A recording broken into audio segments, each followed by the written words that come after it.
नहमदुहु व नसल्ली अला रसूलिल करीम अम्मा बाद अऊज़ु बिल्लाहि मिनश शैतानिर रजीम बिस्मिल्लाहिर रहमानिर रहीम इक़रा बिस्मि रब्बिकल लज़ी खलक़ खलक़ल इंसाना मिन अलक़ इक़रा व रब्बुकल अकरम। पिछले महीने हमारी जो नूरानी कायफी की तरतीब चल रही थी उसमें 13 तख्तियाँ तक हम पहुंच चुके थे।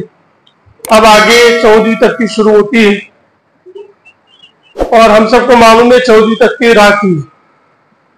राखी 3 शक्लें हो सकती है। सबसे पहले हमने पहले तख्ती के अंदर बच्चों को बता दिया रो किसको कहते हैं, रो समझा दिया। रो के अंदर 3 हालात होती है। एक होती है राय मुतहर्रिका, एक होती है राय साकिना, एक होती है राय मुशद्दद। ये 3 राह होती है। अब तीनों राह के पूर्ण और बारीक पढ़ने के रूप से कि सबसे पहले राय मुतहर्रिक को रहेंगे, बच्चों को दिमाग साजी के लिए बताएंगे कि राय मुतहर्रिका किसे कहते हैं। तो बच्चा कहेगा कि रा के ऊपर ज़बर ज़ेर पेश होगा तो रा को राय मुतहर्रिका कहते हैं। ये हो गया राय मुतहर्रिका। पहले तीनों राह लिखेंगे, 3 मरतबा राह लिखेंगे। ये 3 राह हो गई। अब तीनों राह को अलग अलग बताना बच्चे को कि इसको राय मुतहर्रिका बनाओ। फिर बच्चा को अगर समझ में आया होगा कि मुतहर्रिक हरकत किसको कहते हैं तो बच्चा बना देगा, ज़बर ज़ेर और पेश डाल देगा और कह देगा ये राय मुतहर्रिका हो। उसके बाद दूसरी राह की है, उसको कहेंगे कि राह को राय साकिना बनाओ। तो बच्चा अगर समझा होगा जज्म की तख्ती को तो इंशाल्लाह उसके ऊपर जज्म लगा देगा। फिर पूछने का ये राह कौन सी है तो बोलेगा कि राय साकिना। इसी तरह तीसरी राह कि उसको राय मुशद्ददा बनाना है तो किस तरह बनेगा तो बच्चा खुद ब खुद कहेगा कि राह के ऊपर तस्दीद लगाएंगे तो राय मुशद्ददा होगा। ये 3 राह बन गई। पहले बच्चे के दिमाग में अच्छे से 3 राह डालेंगे कि राय साकिना, राय मुतहर्रिका, राय मुशद्ददा। अब बेटा इसको समझना है कौन सी राह को पूर्ण पढ़ना है, कौन सी राह को बारीक पढ़ना है।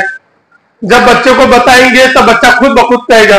जब तख्ती याद करा लेंगे बच्चे को कि राय मुतहर्रिका ज़बर ज़ेर पेश वालों की राह को राय मुतहर्रिका कहते हैं, जज्म वाली राह को राय साकिना कहते हैं, तस्दीर वाली राह को राय मुशद्ददा कहते हैं।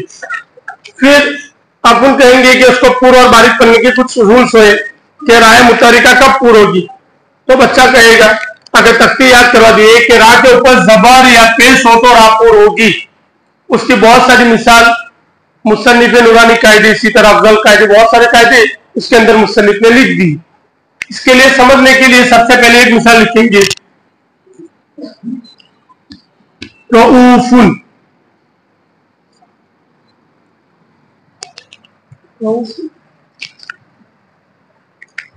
रऊफुन इसी तरह लिख देंगे और बच्चे को बताएंगे कि कौन सी राह, तो बच्चा कहेगा राय मुतहर्रिका है। फिर पूछेंगे क्यों राय मुतहर्रिका है, कि कहेंगे कि हरकत में से ज़बर आए इसलिए राय मुतहर्रिका। अब रूल्स क्या पड़े कि राह के ऊपर ज़बर या पेश हो तो राह पूर्ण, अगर राह के नीचे ज़ेर होगा तो बारीक। तो बच्चा कहेगा कि रऊफुन, राह के ऊपर ज़बर है तो रूल्स है कि राह के ऊपर ज़बर हो तो पूर्ण, रऊफुन रऊफुन। इसी तरह बहुत सारी मिसालें जिस मुसन्निफ ने लिखी है, रसूलुहु। इस तरह अलग अलग मिसालों से बच्चों को समझा सकते हैं, कभी पेश लगाकर, कभी ज़बर लगाकर। इसी तरह रसूलुहु बच्चों की इसी तरह भी समझा सके। ये राय मुतहर्रिका को पूर्ण पढ़ने की मिसाल है। अब राय मुतहर्रिका को बारीक पढ़ने के लिए क्या करेंगे तो बच्चा कहेगा कि राह के नीचे ज़ेर होगा तो राय मुतहर्रिका बारीक होगी। मिसाल बताइए कायदे के अंदर ढूंढकर, तो बच्चा कहेगा बरीक़ो, बरीक़ो। राह के ऊपर, राह के नीचे क्या है बनेगी ज़ेर, तो उस राह को कौन सी राह कहेंगे। राह का नाम भी याद कराना है, राह को पूर्ण और बारीक पढ़ना भी बताना है कि राह को राय मुतहर्रिका कहेंगे और राह के नीचे ज़ेर, इसकी वजह से राह बारीक होगी, बारीक़ो। इसी तरह खतीफ,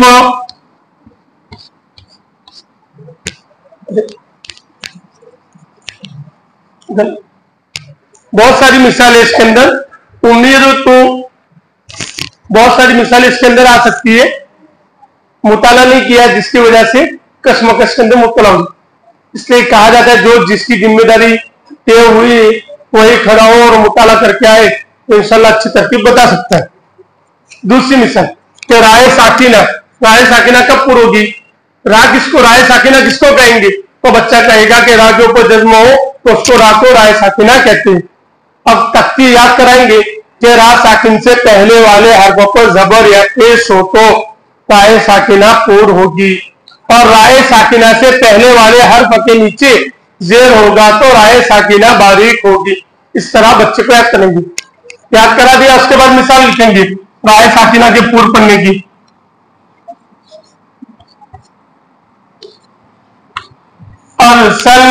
ये कौन सी राय? तो बच्चा कहेगा राय साकिन। फिर बोलेंगे कि रा की साकिन है, तो कहेगा कि बच्चा रा के ऊपर जज्म है जिसकी वजह से साकिन है। अब क्या तख्ती पढ़े थे? रा साकिन से पहले वाले हर्फ पर जबर या पेश हो तो राय साकिना पूर्ण होगी, और अगर राय साकिना से, अब एक मिसाल पेश की लिख देंगे, पूर्ण पढ़ने के लिए मुंह भर के पढ़ना, उसको बोलते हैं पूर्ण पढ़ना।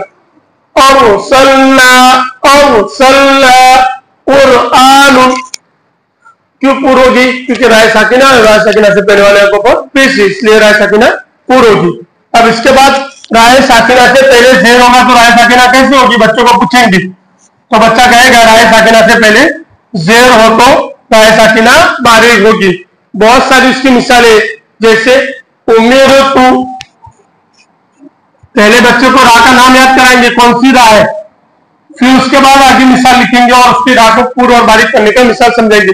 उम्र तू तो क्यों बारीक होगी? तो बच्चा कहेगा कि राय साकिना है और उससे पहले वाले हर्फों के नीचे जेर है जिसकी वजह से बारीक होगी। मुनहमिर, वस्बिर, बहुत सारी राय साकिना की मिसाल हो सकती है। फिर उसके बाद तीसरी राय मुशद्ददा होगी। बेटा राय मुशद्ददा किसको कहेंगे? इसको कहेंगे, इसको कहेंगे, इसको कहेंगे। तो बच्चा कहेगा, अगर समझा होगा तो कहेगा तस्दीद वाले रा को राय मुशद्ददा कहते हैं। अब यही रुस के राय मुशद्ददा के ऊपर, ये राय साकिना से पहले वर्ड पर अगर जबर या पेश हो तो पूर्ण होगी, अगर जेर होगा तो बारीक। लेकिन ये राय मुशद्ददा का जो रूल्स है कि राय मुशद्ददा पर जबर या पेश हो तो पूर्ण, अगर राय मुशद्ददा से पहले जेर हो तो बारीक। ये सिर्फ रा के पूर्ण और बारीक पढ़ने की मिसाल बताई जा रही है। बहुत सारे राय साकिना ऐसी भी है जो कुरान के अंदर जो इससे पहले जेर है लेकिन पूर्ण पढ़े जाते, लेकिन ये सिर्फ पूर्ण और बारीक पढ़ने की बात चल रही है, इसलिए सीधी सीधी मिसालें बताई जाती। अब मिसाल लिखेंगे, बेटा ये रा कौन सी है? तो बच्चा कहेगा राय मुशद्ददा। क्यों राय मुशद्ददा है? तो बच्चा कहेगा रा के ऊपर तशदीद है जिसकी वजह से राय मुशद्ददा है। ठीक है बेटा। अब राय मुशद्ददा को पूर्ण पढ़ने का क्या रूल्स है, क्या कायदा है, क्या तख्ती है? तो कहेगा राय मुशद्ददा के ऊपर जबर या पेश हो तो राय मुशद्ददा पूर्ण, और अगर राय मुशद्ददा के नीचे जेर होगा तो राय मुशद्ददा बारीक। तो ये जबर की मिसाल हुई, एक पेश की मिसाल हुई, और इसी तरह पेश की मिसाल, जबर की मिसाल मन रोतन के राय मुशद्ददा के ऊपर जबर है तो राय मुशद्ददा मोतन। सिर्फ समझाना नहीं, उसको पढ़ाना भी है, उसको ट्रेनिंग भी देनी बच्चे को, तो बराबर बच्चा पढ़ता हो जाएगा। क्योंकि बच्चे के अंदर जितनी कायदे के अंदर पुख्तगी होगी इतना बच्चा कुरान के अंदर परेशान नहीं करेगा। मोतन। अब बच्चे को एक 3 राह बता दी। अब अगर हो सके तो कायदे के अंदर कुछ मिसालें लिखी है। तजवीद की बहुत सारी किताबें हैं जिसके अंदर कौन सी राह और कुरान के अंदर कितनी राय जो जेर होने के बावजूद भी बारीक पड़ी जाती है, उसके ऊपर जेर होने की वजह से, उससे पहले जेर होने की वजह से, राय मुशद्ददा से पहले जेर होने की वजह से। इसी तरह है राय मुशद्ददा, बहुत सारी राय है जो कभी पूर्ण कभी बारीक, लेकिन वो बच्चे को अभी कुरान के अंदर सिखाना नहीं, क्योंकि बच्चा इतना कॉन्फिडेंस नहीं हुआ। जब पूरी तख्तियां पूरी हो जाएगी और जब बच्चा कुरान के अंदर पढ़ने लगेगा तब बच्चे को जो कुरान की मखसूस चीजें हैं, जैसे कुरान के अंदर कितने पारे हैं, कुरान के अंदर कितनी सूरा है, कुरान के अंदर कितनी आयतें हैं, कौन से पारे में कितने रुकू है, वो उस वक्त सिखाएंगे। कुरान के अंदर सत्ता कितने हैं, कुरान के अंदर सजदा कितना है, और सजदा को किस तरह करना है, सक्ता को किस तरह करना है, ये तमाम चीजें कायदा पूरा होने के बाद जब बच्चा को कायदा दिमाग में अच्छी तरह बैठ जाए उसके बाद बच्चों को ये चीजें समझेंगे।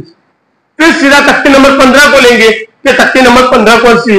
तख्ती नंबर 15 हुरूफ कमरी और हुरूफ शमसी। हुरूफ कमरी के 15 हुरूफ है, हुरूफ कमरी के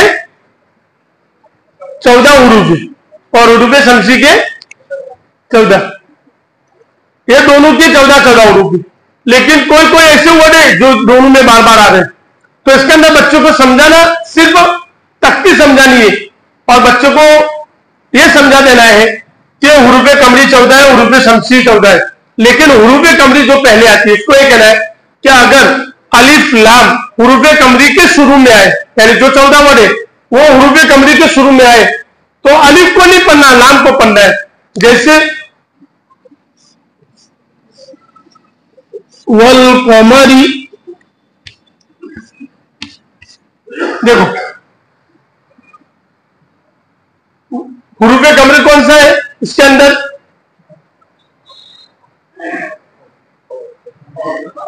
कौफ है, वाव नहीं हो सकता, वाव भी तो है इसके अंदर। इसका तख्ती जो है वो समझने की, अलिफ लाम हुरूफ कमरी के शुरू में हो तो लाम को पढ़ेंगे, सीधा वाव को लाम में मिलाएंगे, अलिफ को छोड़ देंगे, अलिफ को थोड़ी देर के लिए मिटा देंगे अपन। अगर हम लोग अगर तख्ती अगर ब्लैक बोर्ड पे समझा रहे तो लाम को मिटा देंगे, पढ़ेंगे बेटा पढ़ वल कमरी, और बच्चों को ही समझाएंगे कि बेटा ये लाम ज्यादा लिखा हुआ है, उसको पढ़ना नहीं। बहुत सारी मिसालें वल यतामा, हुरूफ कमरी के अंदर बहुत सारी मिसालें। और इसके बाद हुरूफ शमसी की जो तख्ती है कि अलिफ लाम दोनों को छोड़ेंगे, अलिफ लाम दोनों को छोड़ेंगे, सीधा जो भी वर्ड आएगा उसको हुरूफ शमसी के बाद अलिफ लाम के बाद जो वर्ड आएगा उसके अंदर मिलाएंगे। जैसे मिसाल से समझेंगे, इज़ा शम्सु,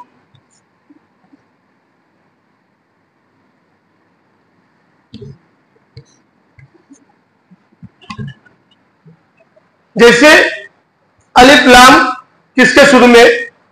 हुरूफ शमसी के शुरू में। किसके? हुरूफ शमसी के शुरू में। तो क्या करेंगे?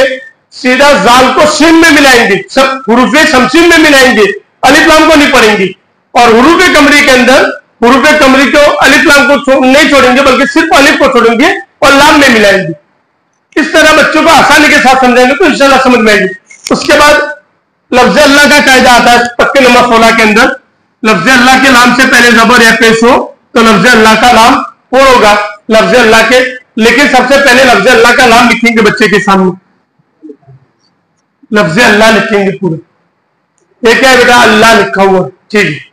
अब इसका रूल से तख्ती नंबर 16 जो है इसी के बारे में तख्ती है, ठीक है। बताओ इसको क्या कहेंगे? अल्लाह। उसके अंदर लफ्ज अल्लाह के नाम की बात जो चल रही है, ये नाम की बात चल रही है, ये नाम की बात चल रही है, ठीक है। लफ्ज अल्लाह के नाम को क्या कायदा है, क्या तख्ती पड़े? लफ्ज अल्लाह के नाम से पहले जबर या पेश होगा तो लफ्ज अल्लाह का नाम पूर होगा, ठीक है।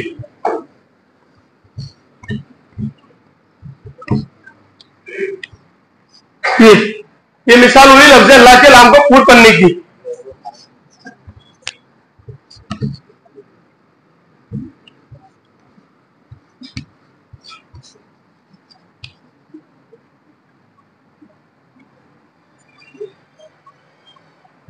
ये लफ्ज अल्लाह के नाम को दोनों पूर करने की मिसाल हुई।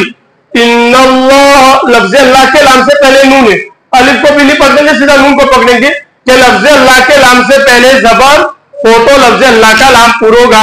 इन्नल्लाह। अब तख्तिया जितने कुशादगी की जाएगी इतना वक्त कम। कहने का मतलब यह है कि लफ्ज अल्लाह के नाम से पहले जबर या पेश हो तो लफ्ज अल्लाह का नाम पूर होगा। तो ये लफ्ज अल्लाह का नाम पूरा मुराद नहीं, ये लफ्ज अल्लाह का नाम तो पूरा और बारीक पढ़ने की निस्बत वो है बात। क्या लफ्ज अल्लाह के नाम से पहले जबर या पेश हो तो पूर। इन्नल्लाह हुदूदुल्लाही, कि यहां पर जबर आया है और यहां पर पेश आया। इसी तरह बारीक की मिसाल,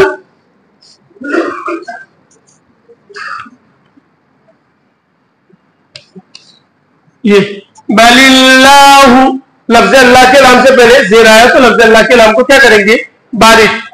बहुत सारी जबर और पेश की और जेर की मिसाल हो सकती है।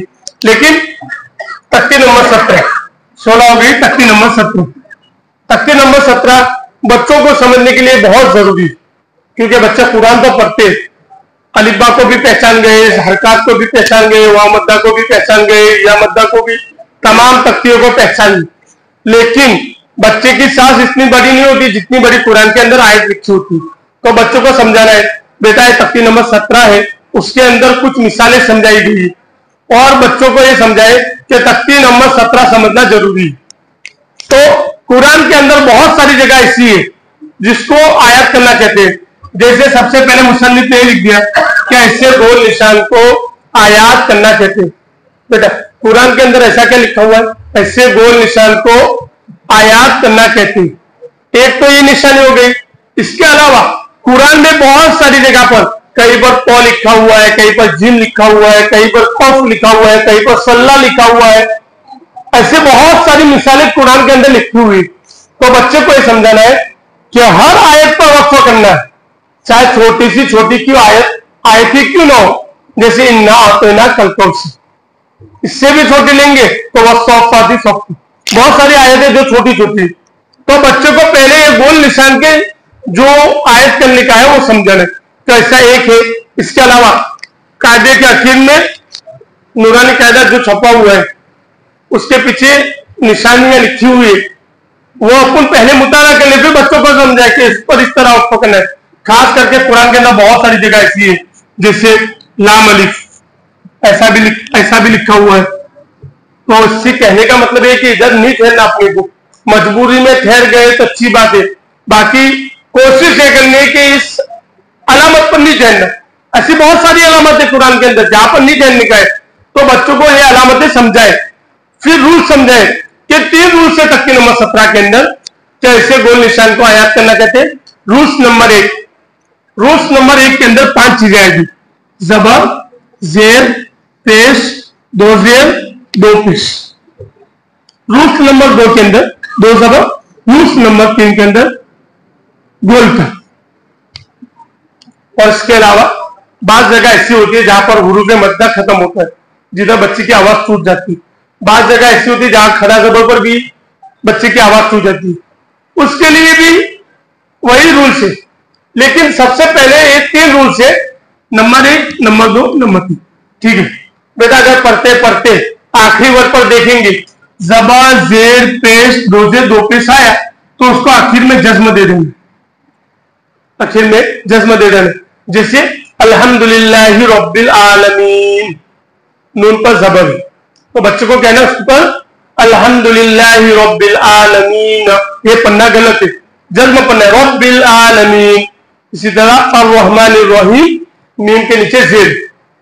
और पेश की भी बहुत, इय्याका नअबुदु व इय्याका नस्तईन, पेश के नीचे 2 जेर की बहुत सारी मिसालें ढूंढना पड़ेगा उसके लिए। अब रूल्स नंबर 2, रूल्स नंबर 1 के अंदर 5 चीजें आएगी: जबर, जेर, पेश, 2 जेर, 2 पेश। रूल्स नंबर 2 के अंदर 2 जबर। 2 जबर देखेंगे किसी बच्चे की आवाज जैसे इन्ना माल उसरी युसरा, कुरान के अंदर है इन्ना माल उसरी,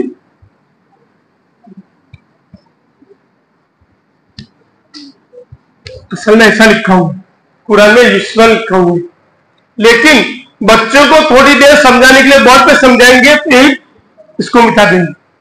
रो अलिफ जबर रो खींचेंगे बेटा, इन्नमाल उसरी युसरा के 2 जबर पर ठहरना है तो 2 जबर में से 1 जबर को अलिफ मद्दा के साथ पढ़ा जाएगा, युसरा।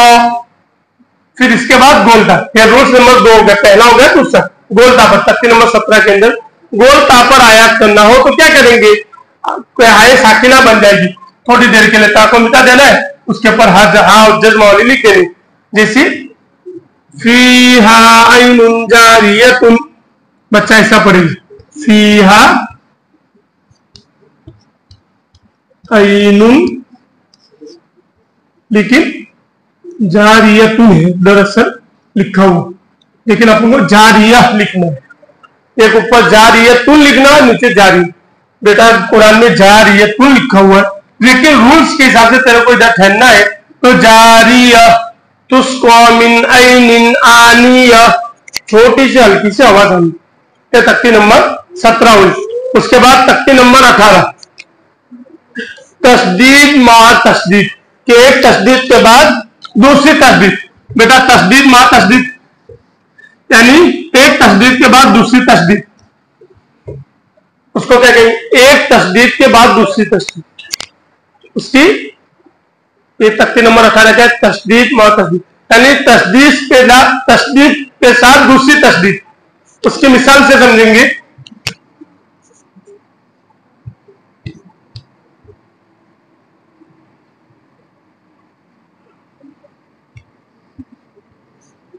इल्लियून, लाम के ऊपर पहली तस्दीद, या के ऊपर दूसरी तस्दीद। तो बेटा इसको लाम को आइन में जोड़ना है, लाम को या में जोड़ना है, या को वा में जोड़ना है। इस तरह समझेंगे कि एक तस्दीद के बाद दूसरी तस्दीद। इसके अंदर तस्दीद के अंदर क्या पढ़े कि तस्दीद में एक किस्म की सख्ती होती है, और सख्ती भी होनी चाहिए। इल लाम जेर इल, लाम या जेर ली, इल्ली, फिर आगे जज्मा है, जज्मा वालों को भी जोड़ते, या आवाज पेश यू, इल्ली यू, नून जबर न, इल्लियून। बहुत सारी मिसालें उसकी। मुज़म्मिलु,